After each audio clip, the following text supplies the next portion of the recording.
ये आकाशवाणी रायपुर है। प्रादेशिक समाचार बुलेटिन के साथ मैं विभाष कुमार झा।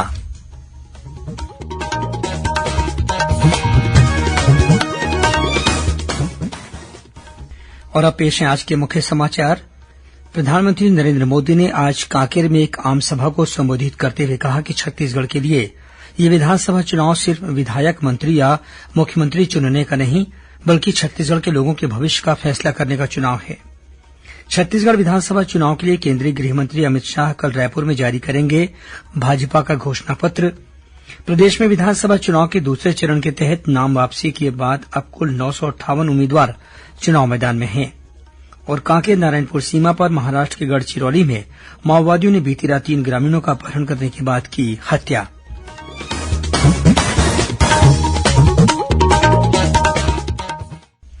अब समाचार विस्तार से। भारतीय जनता पार्टी के वरिष्ठ नेता और प्रधानमंत्री नरेंद्र मोदी ने आज छत्तीसगढ़ के कांकेर में भाजपा की विजय संकल्प रैली को संबोधित करते हुए कहा कि भारतीय जनता पार्टी का संकल्प छत्तीसगढ़ की पहचान सशक्त करने, हर गरीब, आदिवासी और पिछड़े वर्ग के व्यक्ति का कल्याण करने और छत्तीसगढ़ को देश के विकसित राज्यों की श्रेणी में लाने का है। भाजपा का संकल्प छत्तीसगढ़िया पहचान को सशक्त करने का है। भाजपा का संकल्प हर गरीब, आदिवासी, पिछड़े के हितों की रक्षा करना है। भाजपा का संकल्प छत्तीसगढ़ को देश के टॉप राज्यों में लाने का है। प्रधानमंत्री ने कहा कि छत्तीसगढ़ के लोग बीते 5 सालों के कांग्रेस शासनकाल के दौरान भ्रष्टाचार, वादाखिलाफी और घोटाले से त्रस्त हो गए हैं। उन्होंने कहा कि भाजपा की नीति है कि विकास सबका, लेकिन तुष्टीकरण किसी का भी नहीं। उन्होंने कहा कि छत्तीसगढ़ के लिए ये विधानसभा चुनाव सिर्फ विधायक, मंत्री या मुख्यमंत्री चुनने का नहीं, बल्कि छत्तीसगढ़ के लोगों के भविष्य का फैसला करने का चुनाव है। अब छत्तीसगढ़ 25 साल का होने वाला है और 25 साल होने का मतलब क्या होता है? परिवार में बेटे बेटियों के जीवन में भी ये 25 साल आयु वाला मुद्दा बहुत महत्वपूर्ण होता है। इसलिए ये चुनाव सिर्फ विधायक, मंत्री या मुख्यमंत्री बनाने के लिए नहीं है, बल्कि ये आपके भविष्य, आपके बच्चों के भविष्य का फैसला करने का चुनाव है। इस मौके पर प्रधानमंत्री ने कहा कि छत्तीसगढ़ में विधानसभा चुनाव के बाद यदि भाजपा की सरकार बनी तो राज्य में प्रधानमंत्री आवास योजना के काम को और तेज किया जाएगा। जिन गरीब परिवारों को अभी तक पक्का घर नहीं मिला है, उन्हें आवास दिया जाएगा। उन्होंने कहा कि राज्य में मातृभाषा में इंजीनियरिंग, मेडिकल की पढ़ाई पर जोर दिया जाएगा।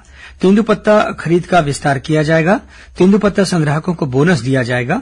इसके अलावा भाजपा सरकार बनने पर राज्य में नए उद्योग स्थापित होंगे। श्री मोदी ने कांग्रेस पर गाय के नाम पर घोटाला करने का आरोप लगाया। उन्होंने कहा कि कांग्रेस सरकार ने दावा किया था कि राज्य में 300 गोबर प्लांट लगाए गए हैं। जब केंद्र सरकार ने इसका सत्यापन कराया तो इनमें से 250 प्लांट फर्जी निकले।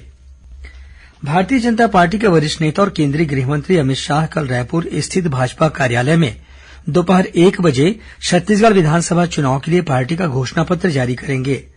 पार्टी के प्रदेश कार्यालय द्वारा बताया गया है कि इस कार्यक्रम में पार्टी के प्रदेश प्रभारी ओम माथुर, प्रदेश अध्यक्ष अरुण साव और पूर्व मुख्यमंत्री डॉक्टर रमन सिंह भी उपस्थित रहेंगे। कांग्रेस ने विधानसभा चुनाव के मद्देनजर प्रदेश कांग्रेस कमेटी के मुख्यालय में आज कुछ नियुक्तियां की हैं। अखिल भारतीय कांग्रेस कमेटी के सचिव राजेश तिवारी को प्रभारी बनाया गया है। वहीं पूर्व विधायक गुरमुख सिंह होरा को संयोजक और राज्य कांग्रेस के महासचिव सुबोध हरिद्वाल को समन्वयक बनाया गया है। यह आदेश कांग्रेस के महासचिव और राज्य प्रभारी कुमारी सैलजा ने जारी किया है। प्रदेश में स्वतंत्र और निष्पक्ष चुनाव संपन्न कराने के लिए निर्वाचन आयोग ने 139 प्रेक्षक नियुक्त किए हैं। इनमें 63 सामान्य प्रेक्षक, 33 पुलिस प्रेक्षक और 43 व्यय प्रेक्षक शामिल हैं। राज्य के मुख्य निर्वाचन पदाधिकारी कार्यालय द्वारा इन प्रेक्षकों के मोबाइल नंबर भी जारी कर दिए गए हैं। प्रेक्षकों के मोबाइल नंबर पर संबंधित क्षेत्र में आदर्श आचार संहिता के उल्लंघन और निर्वाचन में खर्चे से संबंधित शिकायतें सूचित की जा सकती हैं। प्रदेश में विधानसभा चुनाव के दूसरे चरण के तहत जिन 70 विधानसभा क्षेत्रों में मतदान होना है वहां उम्मीदवारों की नाम वापसी का आज अंतिम दिन था। आज 108 उम्मीदवारों ने अपने नाम वापस ले लिए। इस तरह से अब राज्य के 70 विधानसभा क्षेत्रों में कुल 958 उम्मीदवार चुनाव मैदान में हैं। इससे पहले 31 अक्टूबर को नामांकन पत्रों की जांच की गई थी, जिनमें 1066 अभ्यर्थियों के नामांकन विधिमान्य पाए गए। गौरतलब है कि दूसरे चरण में रायपुर, बिलासपुर, दुर्ग और सरगुजा संभाग के 70 विधानसभा क्षेत्रों में 17 नवंबर को वोट डाले जाएंगे। चुनाव आयोग के निर्देश पर रायगढ़ जिला मुख्यालय में पड़ोसी राज्यों के पुलिस अधिकारियों की एक महत्वपूर्ण बैठक आयोजित की गई। इस बैठक में रायगढ़ और पड़ोसी राज्य ओडिशा के सीमावर्ती जिलों के पुलिस अधिकारी वीडियो कॉन्फ्रेंस के जरिए शामिल हुए। बैठक में छत्तीसगढ़ के धरमजयगढ़ के एसडीओ पुलिस के अलावा लेलुंगा, तमनार और घरघोड़ा के थाना प्रभारी शामिल हुए। वहीं ओडिशा के सुंदरगढ़ जिले के एसडीओ पुलिस के अलावा हिंगीर के थाना प्रभारी भी वीडियो कॉन्फ्रेंस के जरिए शामिल हुए। बैठक में अतिरिक्त पुलिस अधीक्षक संजय महादेवा ने ओडिशा के संपर्क में आने वाले रायगढ़ जिले के 11 स्थानों पर मतदान के दौरान सुरक्षा उपायों की चर्चा की। उन्होंने बताया कि जिले में पिछले कुछ समय से फरार आरोपियों को हिरासत में लिया जा रहा है। ऐसे में कुछ आरोपियों के ओडिशा में छिपने की आशंका बनी रहती है। इसे देखते हुए पड़ोसी राज्य के पुलिस अधिकारियों का सहयोग अपेक्षित है। ऐसी ही एक बैठक राजनांदगांव जिले में भी हुई, जिसमें महाराष्ट्र और मध्यप्रदेश के सीमावर्ती इलाकों के पुलिस अधिकारी शामिल हुए। बैठक में बताया गया कि चुनाव में सुरक्षा व्यवस्था संभालने के लिए केंद्रीय पुलिस बलों के जवान सीमावर्ती इलाकों में लगातार गश्त कर रहे हैं। श्रोताओं, चुनाव लोकतंत्र का पर्व होता है और इसमें सहभागिता हम सबका धर्म है। छत्तीसगढ़ की मुख्य निर्वाचन पदाधिकारी रीना बाबा साहेब कंगाले ने छत्तीसगढ़ के सभी मतदाताओं से अपील की है कि वे विधानसभा चुनाव में अपने मताधिकार का प्रयोग अवश्य करें।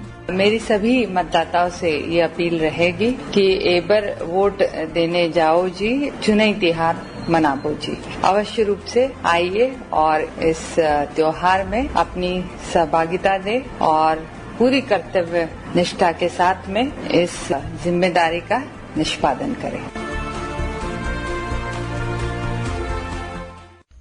विधानसभा चुनाव को देखते हुए आकाशवाणी समाचार रायपुर की ओर से प्रदेश के सभी विधानसभा क्षेत्रों के बारे में विस्तार से जानकारी देने के लिए एक श्रृंखला चलाई जा रही है।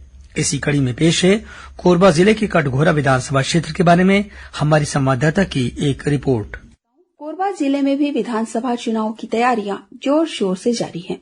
जिले के कटघोरा विधानसभा क्षेत्र में मतदाताओं की कुल संख्या 2,14,658 है। इनमें 1,08,413 पुरुष और 1,06,236 महिला मतदाता हैं। वहीं तृतीय लिंग के 9 मतदाता हैं। इस विधानसभा क्षेत्र में 18 से 22 वर्ष आयु वर्ग के 7,603 ऐसे मतदाता हैं जो इस चुनाव में पहली बार वोट डालेंगे। कटघोरा विधानसभा क्षेत्र में दूसरे चरण के तहत 17 नवंबर को मतदान होना है। मतदान के लिए 253 पोलिंग बूथ बनाए गए हैं। इनमें 10 संगवारी और 5 आदर्श मतदान केंद्र होंगे। वहीं एक मतदान केंद्र को दिव्यांग कर्मचारियों द्वारा और एक मतदान केंद्र को युवाओं द्वारा संचालित किया जाएगा। वर्तमान में कटघोरा विधानसभा क्षेत्र में कांग्रेस के पुरुषोत्तम कंवर विधायक हैं। उन्होंने पिछले चुनाव में भाजपा के लखनलाल देवांगन को 11,511 मतों से हराकर विजय हासिल की थी। आकाशवाणी समाचार के लिए कोरबा जिले से मैं राजश्री गुप्ते।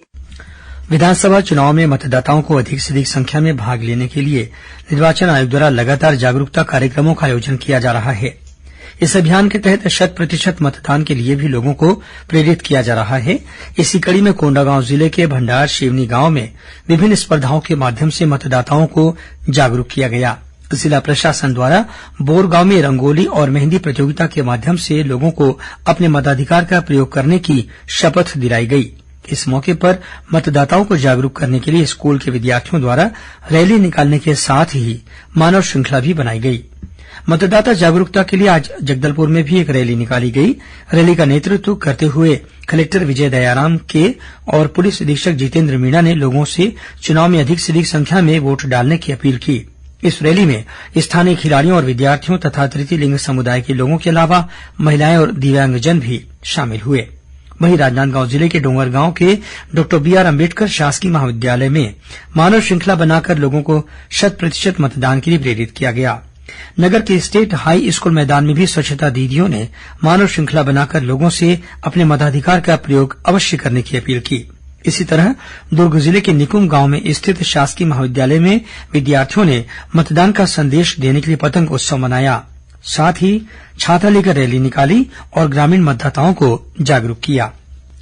कांकेर नारायणपुर सीमा क्षेत्र पर महाराष्ट्र के गढ़चिरौली से लगे इलाके में माओवादियों ने बीती रात 3 ग्रामीणों का अपहरण करने के बाद हत्या कर दी है।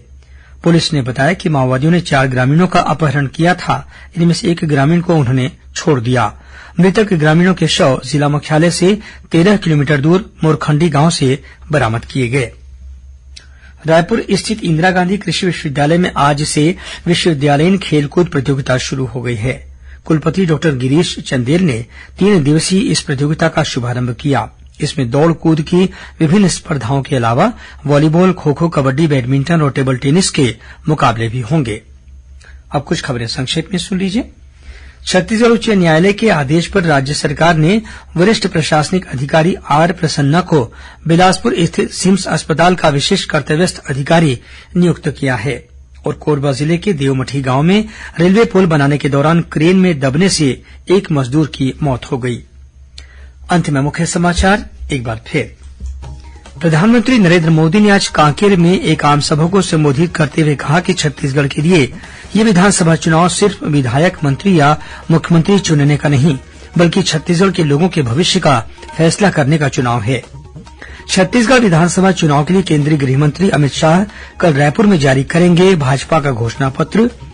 प्रदेश में विधानसभा चुनाव के दूसरे चरण के तहत नाम वापसी के बाद अब कुल 958 उम्मीदवार चुनाव मैदान में हैं। और कांकेर नारायणपुर सीमा पर महाराष्ट्र के गढ़चिरौली में माओवादियों ने बीती रात 3 ग्रामीणों का अपहरण करने के बाद की हत्या। इसी के साथ प्रादेशिक समाचार बुलेटिन समाप्त हुआ। नमस्कार।